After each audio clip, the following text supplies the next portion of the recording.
كله من الفلسطينيين، مو لو راضين بقطعة أرض صغيرة وشوية أكل ويسترون على حالهم.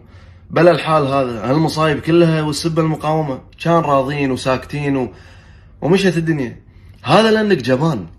أنت والدقس اللي قاعد يفتيل لك أيضا جبان.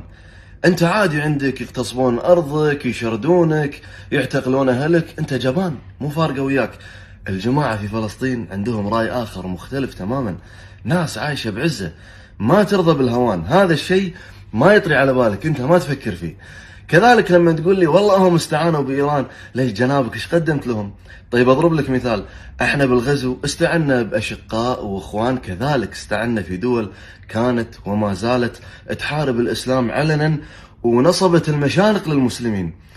الجماعة في غزة لو استعانوا في إبليس أنا ما ألومهم. لما تقدم لهم شيء أنت والدقس اللي قاعد يفتيلك، ساعتها تعال نتفاهم.